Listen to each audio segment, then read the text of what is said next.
बिस्मिल्लाहिर्रहमानिर्रहीम। Dear viewers, Rana Suhail global postal platform से हाजिर है। आज मौजू में बात करेंगे, दो तीन अहम मौजू हैं जिन्हीं पर बात करेंगे। सबसे पहले तो हम बात करेंगे जी मुस्लिम लीग नून के मैनिफेस्टो पे मंशूर, जिसका बहुत शोर था, वो मंशूर आ गया। तो इस मंशूर में बड़ी अच्छी अच्छी बातें हैं। हर एक मंशूर में अच्छी अच्छी बातें होती हैं, ज़ाहिर है कोई बुरी बात तो रखता नहीं अपने मंशूर में। तो बड़ी मेहनत के बाद इरफान सिद्दीकी साहब ने कुछ 4 महीने लगा के तो ये अपना मंशूर तैयार किया, और ये मंशूर दिया है जी 40 पेजेस का। मुझे भी इसे पढ़ने का मौका मिला है, लेकिन इसके अंदर ना बहुत सी चीज़ें ऐसी हैं जो बेज़ाहिर हमें नाकाबिले अमल नज़र आती हैं। मसलन जिस तरह इमरान खान साहब ने कहा था कि मैं इतने करोड़ नौकरियां दे दूंगा, इतने करोड़ दरख्त लगा दूंगा, तो वो हमें उस वक्त भी पता था नाकाबिले अमल है। तो इसके अंदर भी कुछ चीज़ें ऐसी हैं, बिलखसूस जो 10 मिलियन जॉब्स का कहा है उन्होंने। और जब उनसे बात की तो उन्होंने कहा जी 10 मिलियन या 1 करोड़ जॉब्स की अपॉर्चुनिटीज क्रिएट करेंगे, ये नहीं कहा कि जॉब्स देंगे। तो इस तरह की ट्रिकी बात नहीं करनी चाहिए, क्लियर बात करनी चाहिए। तो ये एक चीज़ उसके अंदर नाकाबिले अमल लगी है मुझे, कि शायद इस पे काम ना हो सके। और मंशूर के साथ सबसे बड़ी बददयानती शुरू में ये कर दी गई कि मंशूर बनाने वालों ने खुद ही कहा, या उनके दोस्तों ने, उनके करीबी ज़राए ने कहा जी इसमें से अगर 30% भी पूरा हो जाए तो हम समझेंगे हमारी कामयाबी है।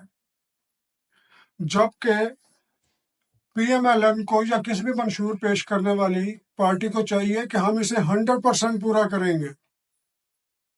आपका 30% हमें नहीं चाहिए। अगर 30% ही पूरा करना है तो दीजिए ही 30%। आप हाई होप लगवा के हमें लो ग्रेड पे ना लेके आए। पठान वाला काम ना करें कि 1000 का कलीन बता के हमें 300 का बेच जाए। ये ना करें, ये अवाम के साथ इस तरह के हरबे खेलना बंद कर दें, तमाम सियासी पार्टियां बंद करें। अगर आपने मंशूर दिया है, मियां नवाज शरीफ साहब ने अनाउंस किया है, तो इसका यह मतलब है कि यह मंशूर 100% काबिल अमल है, 100% नाफिजुल अमल होगा। अगर पहले ही कह रहे हैं जी 30% भी हो जाए तो हमारी कामयाबी, इसका मतलब 70% आपने शुरू में ही बददियानती कर दी। जो मैं नहीं कहूंगा, आपकी अपोजिशन कहेगी, अवाम कहेंगे।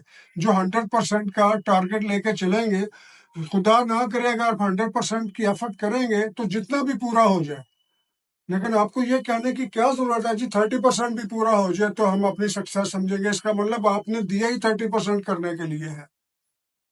ये सिर्फ वादा आप ही का नहीं है, मुस्लिम लीग नून ही का नहीं है, पीपल्स पार्टी भी ऐसे ही कर रही है। वो जो कह रहे हैं जी हम यहाँ से कर देंगे, वहां से कर देंगे, इतने घर हमने वहां पे बना लिए, इतने घर वहां बना देंगे। हो सकता है जी कोई बना ले जिसने 30 लाख घर का है, जिसने इतने करोड़ घर का है, वो भी बना दे। जिस तरह के इमरान खान ने वादे किए थे, और जो कुछ इमरान खान के साथ हुआ है उन वादों की बदौलत हुआ है। वो लोग जो उसके वादों पे यकीन कर गए थे, वो डिसअपॉइंटेड होके वो घर बैठ गए हैं। बेशक उन्होंने किसी पार्टी को नहीं छोड़ा, लेकिन घर बैठ गए डिसअपॉइंटेड होके। और बहुत सी मखलूक खुदा अभी भी उनके साथ है इस होप पर कि शायद उनके ये वादे सच्चे थे। 4 साल का टाइम बहुत टाइम होता है किसी को अपने वादे इफाक करने के लिए। तो मियां नवाज शरीफ साहब, आपने जो मंशूर दिया है, आप अपनी पार्टी के ओहदेदारान को इतनी अकल भी दें, इतनी हिदायत कर दें कि ये ना कहें, डिमोरलाइज ना करें कि ये 30% भी पूरा हो जाए तो हम ऐसे अपनी सक्सेस समझेंगे। उन्हें कहें कि we are firm at our target. आपको अपने टारगेट पे फर्म जब तक नहीं होंगे, अपना हदफ कैसे पूरा कर सकेंगे। इसके साथ ये बड़ी अच्छी बात है जी, आपने लोगों को ये भी कहा है कि हम IT के अंदर और एग्रीकल्चर के अंदर और स्मॉल बिजनेस के अंदर लोगों को सपोर्ट करेंगे। बहुत अच्छी बात है। और हम तवक्को रखते हैं कि मियां नवाज शरीफ साहब चूँकि एक बहुत बड़े इंडस्ट्रियलिस्ट हैं, इंडस्ट्री कैसे रन की जाती है उन्हें भी पता है। और बकौल मियां नवाज शरीफ साहब के कि मैं अपनी उम्र के उस हिस्से में हूँ जहाँ पर मुझे अपना फ़ायदा नहीं चाहिए, मुझे अपनी कौम का फ़ायदा चाहिए, अपनी आवाम का फ़ायदा चाहिए। अल्लाह करे कि आप ऐसा ही करें। लेकिन इसका जो आपने कल परसों मंशूर अनाउंस करके स्टार्ट किया है, इसके साथ साथ आप ये भी करें कि ये 100% पूरा करूंगा। अगर जो लोग इसे पूरा नहीं करेंगे या इसमें फेल होंगे तो उनको लिए यह पनिशमेंट होगी। अपनी पार्टी को यह समझाएं कि भाई आपने करना है, ये हमने वादा किया है। हमें लारे लप्पों पे ना रखें कि वादा किया जो 30% हो जाए। उसी तरह वो पीपल्स पार्टी वाले भी कह रहे हैं जी बिलावल भुट्टो ने जो वादे किए हैं हमने तो पहले ही पूरे कर दिए हैं, हम हेल्थ के अंदर पूरे कर दिए हैं, उसके अंदर पूरे कर दिए हैं। بے شک آپ نے سندھ میں پورے کیے ہیں، صرف سندھ ٹھیک ہے پنجاب حکومت آپ کی نہیں ہے، لیکن آئندہ آنے والوں میں، اور جیسے ہمیں پتہ ہے کہ کولیشن گورنمنٹ بننی ہے، ہمیں یہ بھی پتہ ہے پیپلز پارٹی اور مسلم لیگ نون نے بنانی ہے، ہمیں یہ بھی پتہ ہے کہ جو فائرنگ کی جا رہی ہے پیپلز پارٹی کے سٹیج سے بلاول بھٹو صاحب فائر ورکس کر رہے ہیں، یا ادھر سے شہباز شریف فائر ورکس کر رہے ہیں، یہ سارا دکھاوا ہے، یہ الیکشن کی گرما گرمی کو ظاہر کرنے کے لیے، لوگوں کو ریئلائز کرنے کے لیے کہ واقعی یہاں پر الیکشن ہے۔ آپ انٹرنیشنل لیول پہ بتانا چاہتے ہیں کہ عمران خان کے بغیر یہ نہیں کہ یہ سارا میلہ اجڑا پڑا ہے یا سونا پڑا ہے، عمران خان کے بغیر بھی بڑی گہما گہمی ہے۔ آپ صرف یہ گہما گہمی اس لیے پیدا کر رہے ہیں، یہ عوام جانتے ہیں، ہم جانتے ہیں، اور اس بات کے تذکرے ہوتے ہیں، جس طرح وہ وہاں سے بیٹھ کر کہہ دیتے ہیں کہ تم نے یہاں پر کیا کیا، تم اپنے 15 پروجیکٹ نہیں گنوا سکتے، میں آپ کو 1500 پروجیکٹ گنوا دوں گا سندھ کے اندر۔ ادھر یہ مریم نواز کہتی ہیں کہ آپ اتنا کام نہیں کر سکتے، میں آپ کو اتنے پروجیکٹ گنوا دوں گی۔ تو یہ بڑی خوش آئین بات ہے، میں سمجھتا ہوں بڑی خوش آئین بات ہے، کم از کم آپ پازیٹیوٹی پہ بات کر رہے ہیں کہ ہم نے یہ کام کیا، ہم نے یہ کام کیا۔ خدا کا شکر ہے اس طرح کے نہیں ہے جس کے پاس کام گنوانے کے لیے کوئی چیز ہی نہیں ہے۔ اگر ان سے کہتے ہیں نا جی آپ کوئی اپنا کام گنوا دیں، خان صاحب کا کام گنوا دیں، کہ پروجیکٹ گنوا دیں، تو بڑے آرام سے کہہ دیتے ہیں خان صاحب نے ہمیں شعور دیا۔ آپ کا پتہ آپ کیا کہہ رہے ہیں؟ خان صاحب نے ہمیں شعور دیا، اس کا کیا مطلب ہے؟ اس کا یہ مطلب ہے کہ آپ کا شعور 2018 میں آیا، اس سے پہلے آپ لاشعور تھے، بے شعور تھے، جاہل تھے، گنوار تھے۔ آپ یہ کنفیشن دے رہے ہیں کہ خان صاحب نے ہمیں شعور دیا۔ اس طرح کی بات نہیں کرتے، آپ بات کرتے تھے سوچ لیا کریں، آپ جذبات کے اندر بہت کچھ کہہ جاتے ہیں۔ خان صاحب نے شعور نہیں دیا، ہاں ہم یہ مانتے ہیں بھٹو نے سیاسی شعور دیا تھا آپ کو، ذوالفقار علی بھٹو نے آپ کو سیاسی شعور دیا تھا۔ پیپلز پارٹی بھی یہ نہیں کہتی کہ بھٹو نے شعور دیا، وہ ساتھ یہ کہتے ہیں سیاسی شعور دیا۔ تو آپ تو سیدھا سادہ کہہ رہے ہیں جی عمران خان نے ہمیں شعور دیا، لہٰذا آپ نے اپنی جاہلیت کو تسلیم کر لیا کہ عمران خان سے پہلے آپ جاہل تھے۔ تو اگر آپ خود مان رہے ہیں تو ہم کیا کریں؟ دوسرے عمران خان کا ذکر آیا تو یہ بھی بتا دوں کہ 28 جنوری کی عمران خان کی جو کال ہے وہ بری طرح سے فلاپ ہوئی، اور اس نے فلاپ ہونا ہی تھا کیونکہ 9 مئی کے ڈرے ہوئے لوگ کوئی بھی باہر نہیں نکلا۔ اور میرا خیال ہے عمران خان کا جو 8 فروری کا سرپرائز تھا جو انہوں نے دینا ہے، وہ میرا خیال ہے اب شاید وہ نہ دے سکیں، کیونکہ 2 طرح کا سرپرائز ان سے متوقع ہیں، ابھی بھی ہیں، ان میں سے ایک تو خیر چلا گیا۔ وہ یہ تھا کہ 8 فروری کا انہوں نے اپنا ٹیسٹ 28 جنوری کو کیا ہے، یعنی کہ کل اتوار کے دن 28 جنوری کو اپنا ٹیسٹ کیا ہے کہ اگر میں کال دوں تو لوگ کتنے نکلیں گے۔ اگر وہ لوگ نکلیں گے تو ان کے ساتھ اسٹیٹ مشینری کیا سلوک کرے گی؟ تو کل اسٹیٹ مشینری نے بتا دیا نمبر 1 تو آپ کے لوگ ہی بہت کم نکلے، کہیں کہیں وہ جیسے کہیں ٹرین میں جائیں تو دور دور گاؤں میں کہیں کہیں وہ دیوا بتی نظر آ رہے ہوتے ہیں نا، جیسے پنجابی میں کہتے ہیں ٹامی ٹامی لائٹ، وہ ٹامی ٹامی جگہ پہ آپ کے سارے ہوئے ہیں۔ یہ جتنے بھی شوز ہوئے ہیں، کوئی لبرٹی میں نکل آئے، کوئی کھارا دار میں نکل آئے، کوئی ملتان میں 4 بندے نکل آئے، لیکن پولیس نے اٹھا کے بڑے پیار سے ان کو گاڑیوں میں چڑھا دیا۔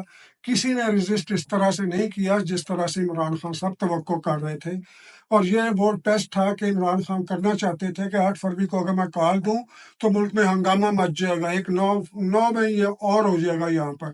تو اب کوئی 9 مئی اور نہیں ہوگا، جو ہونا تھا وہ ہو گیا۔ اور عمران خان صاحب نے اس ملک پہ بڑا احسان کیا ہے کہ واقعہ 9 مئی کروا کے انہوں نے فوج کی بھی آنکھیں کھولی ہیں، عوام کی بھی آنکھیں کھولی ہیں کہ اگر کوئی اس طرح سے بغاوت کے اقدامات کرے گا تو ان کے ساتھ اسٹیٹ کہاں تک جا سکتی ہے۔ اس سے اگلی بات کرتے ہیں جی، جو صحافیوں کے اوپر آج کل بڑی کھپ پڑی ہوئی ہے، جو سوشل میڈیا اور دوسرا میڈیا، قاضی فائز عیسیٰ۔ قاضی فائز عیسیٰ کا یہ نوٹس نہیں ہے، یہ نوٹس اس وقت کا ہے جب مطیع اللہ جان کو اور اس کے بعد ہمارے جو وہاں کے اسلام آباد کے اسد طور اور لاہور سے عامر میر کو، رضی دادا کو، عمران شفقت کو، یہ اس وقت کا سارا اکٹھا ماجرا ہے جو اس وقت سے پینڈنگ ہے، اور وہ لگائی نہیں تھی انہوں نے جناب، وہ داخل دفتر کر دی ہوئی تھی فائل سپریم کورٹ نے۔ جو سابقہ لوگ تھے نا، یہ جتنے بھی چیف جسٹس تھے، پیارے پیار کرنے والے chief justice, lover of Imran Khan, उन्होंने ये दाखिल दफ्तर करती थी, वो फाइल अब दोबारा खुली, उसके अंदर ये चीज़ें आएंगी। और यूं भी अगर देखा जाए तो आज़ादी सहाफ़त और आज़ादी मालकान सहाफ़त दोनों में फ़र्क महसूस करें। आज़ादी सहाफ़त और चीज़ है, आज़ादी मालकान सहाफ़त और चीज़ है। और दरमियान से जो निकला है सोशल मीडिया के तो खैर कोई लिमिट्स ही नहीं है, ना कोई एथिक्स है। हर आदमी जिसके पास कैमरा है, एक सेल फोन है, एक आईफोन है या कोई भी चीज़ है, वो जिससे पिक्चर बना सकता है कि इस तरह का कैमरा है, तो जनाब वो जर्नलिस्ट है। तो हमें ये दावा नहीं कि हम जर्नलिस्ट हैं, लेकिन हमें ये ज़रूर पता है जर्नलिस्ट किस तरह के होते हैं और किस तरह के होने चाहिए। तो आज़ादी सहाफ़त के बारे में ये कहा जाता है, एक आम मिसल मशहूर है, लेकिन आज़ादी सहाफ़त का ये मतलब नहीं है कि आप दूसरे के घर के अंदर जाके दूसरे के घर के अंदर जाकर मुदाखलत करें, या सीधा सीधा करें कि आपकी आज़ादी सहाफ़त या आपकी आज़ादी वहाँ ख़त्म होती है जहाँ दूसरे की दीवार शुरू हो जाती है। जिसे इंग्लिश में कहते हैं, जहाँ पर मेरी नाक शुरू होती है वहाँ पर आपकी आज़ादी ख़त्म हो जाती है। अब आज़ादी सहाफ़त या एक्सप्रेशन को, या इज़हार राय को, इज़हार तहरीर नवीसी को, हम ये नहीं कह सकते आप किसी को गालियाँ देना शुरू कर दें और बात कहें ये तो जनाब एक्सप्रेशन ऑफ राइट है मेरा, ये तो मेरे बोलने की आज़ादी पे पाबंदी लगा रहे हैं। आप बोलने की आज़ादी पे पाबंदी उस वक्त लगती है जब आपकी वजह से कोई दूसरा हर्ट होता है, या दूसरे के मुफादात हर्ट होते हैं, और वो मुफादात जिनसे आप डायरेक्टली वाबस्ता नहीं होते, उसके पर्सनल होते हैं। तो आज़ादी इज़हार राय की भी लिमिट्स यहाँ पर मुकर्रर करनी होंगी। अगर कोर्ट ने इसके ऊपर जनाब कोई 45 लोगों को नोटिस दिया है, तो इन 45 लोगों के बारे में भी देखें, क्या वो सहाफ़ी हैं या क्या वो मुलाजमत पे भर्ती हुए थे, क्या या किसी पॉलिटिकल पार्टी के स्पोक्स पर्सन हैं। हाँ, आज़ादी राय ये तो हो सकती है कि आप पॉलिसी को डिस्कस करें, इजहार राय ये तो हो सकती है किसी ऑफिस को डिस्कस करें। ये इजहार राय ये नहीं हो सकती कि आप स्टेट को, आप कॉन्स्टिट्यूशन को या आप कवानीन को जनाब चैलेंज कर दें, और इस तरह से चैलेंज करें कि दुनिया के अंदर उनका मजाक बना दिया जाए। इसके साथ ही मुझे इजाज़त दीजिए, इंशाल्लाह अगले ब्लॉग में हाजिर हूँगा और फिर आपसे बात करेंगे इलेक्शन की फर्दर प्रोग्रेस पे। तब तक के लिए इजाज़त दीजिए, अल्लाह हाफिज़।